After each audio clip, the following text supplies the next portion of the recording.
Transgender community ने मांगा प्रशासन से शेल्टर होम। कलेक्टर से मिलने पहुंचे इंदौर की ट्रांसजेंडर कम्युनिटी के निकुंज और चित्रा बोली, कोई लड़के से लड़की बना तो कोई लड़की से लड़का बना। हम मांगने वाले नहीं हैं, हम कमाने खाने वाले लोग, पर हमें रहने की जगह नहीं मिलती। लोग हमें घर किराए से नहीं देते। एक्ट में प्रावधान, लेकिन कोई उस पर अमल नहीं करता। कलेक्टर बोले, इस समस्या पर आयुक्त सामाजिक न्याय को पत्र लिखेंगे। एक्चुअली हम यहाँ पे हमारे एक शेल्टर होम की मांग लेके आए हैं। जैसे कि मैं एक ट्रांस वुमेन हूँ, तो मुझे घर वाले तो ऑब्वियसली सपोर्ट करेंगे नहीं। तो जो बाहर, जैसे कि अभी मैं कहीं पढ़ने आई हूँ, ठीक है, तो मुझे जैसे कि मांग के नहीं करना, मैं एक समाज के, देश के भविष्य, उज्जवल भविष्य में एक योगदान देना चाहती हूँ। मैं पढ़ना लिखना चाहती हूँ, लेकिन मुझे कोई घर ही नहीं देता रहने के लिए। मैं मेरे गाँव से यहाँ पे आई हूँ, क्योंकि मेरे घर वाले तो एक्सेप्ट नहीं करते ना मुझे, तो मैं यहाँ पे कहाँ रहूँगी। सरकार की तरफ से भी मदद नहीं मिल रही है, तो अब बताइए मैं कहाँ जाऊँ। मैं तो पढ़ने लिखने आई हूँ ना, कि मुझे पढ़ना है, एक देश का अच्छा नागरिक बनना है। मैं खुद को एक महिला मानती हूँ, ये मेरी गलती है क्या? सर ने बोला कि वो ऑफिशियल लेटर लिखेंगे, और ऐसा करके इस बार भी उन्होंने कुछ हेल्प नहीं हुआ, पर देखते हैं। क्या परेशानी आती है आपको? परेशानी, ऑब्वियसली परेशानी आती है। हमें कोई, मतलब फॉर एग्जांपल मैं आपके सामने किसी से इस वेश में किसी से किराए पे घर लेने जाऊंगी, कोई देगा क्या मुझे? तो फिर मैं कहाँ जाऊंगी? फिर कुछ एनजीओस वगैरह, जैसे कि अभी तपिश फाउंडेशन है, वो हेल्प करते हैं, तो वो कितनों की हेल्प करेंगे? अभी भी मैं एक शेल्टर होम में रह रही हूँ, वहाँ पर बहुत से बहुत 4 या 5 लोग जो हम ऑलरेडी रह रहे हैं, लेकिन और भी क्राइसिस होती जा रही हैं, और भी ट्रांस मैंस, ट्रांस वुमेन्स जो आ रही हैं, तो फिर उनको हम कहाँ रखेंगे? हमारे पास रहने के लिए जगह ही नहीं है, शेल्टर होम में नहीं है, तो हम कहाँ जाएंगे? मतलब आप खुद ही बताइए ना। ऑब्वियसली किए हमने, भैया जैसे कि जो डायरेक्टर सर हैं निकुंज जैन जी, तो वो ऑब्वियसली हमारी मदद के लिए हमेशा आगे आते रहते हैं। वो हर जगह बिल्कुल, उनको संध्या जी हैं, ये सब भटकते रहते हैं, लेकिन गवर्नमेंट के ऑफिशियल्स हमारी मदद ही नहीं करते हैं।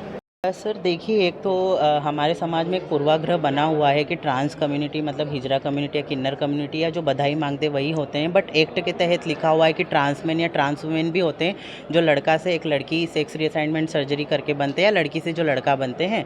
तो वो लोग जो है वो कमा के खाने वाले व्यक्ति है, कोई पढ़ाई कर रहा है, कोई जॉब कर रहा है। तो हमारा जो भारत है उसमें एक अधिकार है रोटी कपड़ा मकान, तो हमें एक मकान का अधिकार नहीं मिल रहा है कि उनके लिए। एक तो समाज भी नहीं सोच रही है कि उन्हें कोई रेंट पे दे सके, या घर वालों को भी जब उनकी आइडेंटिटी पता चलती वो निकाल देते। तो ऐसे लोग जाए कहाँ? तो उसी को लेके हम एक शेल्टर होम खोलना चाहते हैं ट्रांस कम्युनिटी को लेके, जो मध्य प्रदेश में शेल्टर होम ही नहीं है उन लोगों के लिए। तो हम वही समस्या लेने आए थे। अन्य राज्यों में हैं, आप देख लो, राजस्थान में हो गया है। राजस्थान में सरकार ने, कलेक्टर सर ने खुद आदेश दिए हुए। छत्तीसगढ़ में आदेश दिए कलेक्टर सर ने भवन बनाने के। और हमारे जो पूर्व कलेक्टर थे इलिया राजा, उन्होंने भी बोला था कि आप लोगों को एक शॉर्ट स्टे के लिए पूरा भवन बना के दिया जाएगा। और अभी हम लोगों को एक सेंटर गवर्नमेंट से एक ऑर्डर मिला है जिसके अंदर हमको गरिमा गृह खोलने के लिए बोला। पर गरिमा खोलने के लिए हम लैंडलॉर्ड से मिलने जाते हैं, वहीं मना हो जाते हैं कि नहीं नहीं, ट्रांस व्यक्तियों को हम देंगे नहीं करके। तो फिर उसके लिए सरकार भी हमारी मदद कर सकती है, क्योंकि एक्ट के तहत लिखा गया है, चाहे वो जिला स्तरीय हो, राज्य स्तरीय हो, या पूरे भारत में हो, सभी स्टेक होल्डर को अधिकार है उनके वेलफेयर को सोचने के लिए। तो उसी का आश्वासन लेके हम सर के पास आए थे।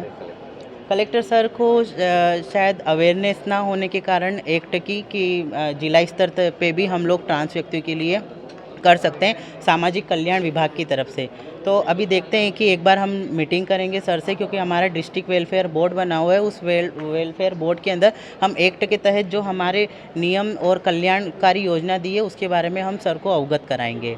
और हम उम्मीद करते हैं कलेक्टर सर से कि वो इस मामले को गंभीरता से लेंगे और हमें जल्द से जल्द एक मल्टी प्रोवाइड कराएं, ताकि हम बच्चों को रख सकें। क्योंकि अब हमारा भी एक छोटा सा घर है, उस घर में 12-13 बच्चों को हम नहीं रख सकते। अभी ठंड आने वाली है, हमारे पास बिस्तर तक नहीं है उनको उड़ाने के लिए। तो हम सोचे कि कैसे क्या, अभी दिवाली आई थी, दिवाली पे राशन तक लोगों ने नहीं दिया है कि दिवाली सेलिब्रेट कर ले। तो ये धारणाएं लोगों की बनी हुई है ट्रांस व्यक्तियों के लिए। जी हाँ, ट्रांसजेंडर जो यहाँ पर आए थे, लेकिन चूंकि इस प्रकार के जो स्पेशल होम हैं, चाहे वो विकलांगों के लिए हों, चाहे वो अन्य जो इस प्रकार का जो तबका वंचित वर्ग होता है, उसके लिए जितने भी इस प्रकार के शेल्टर होम्स बनाए जाते हैं, वो शासन या तो केंद्र सरकार की सहायता से या राज्य शासन की सहायता से उनके अनुदान प्राप्त संस्थाओं हेतु या तो बनाए जाते हैं प्राइवेट संस्थाओं के माध्यम से, या फिर अगर शासन के द्वारा इस प्रकार की राशि आती है तो उनके द्वारा जगह की मांग करी जाती है।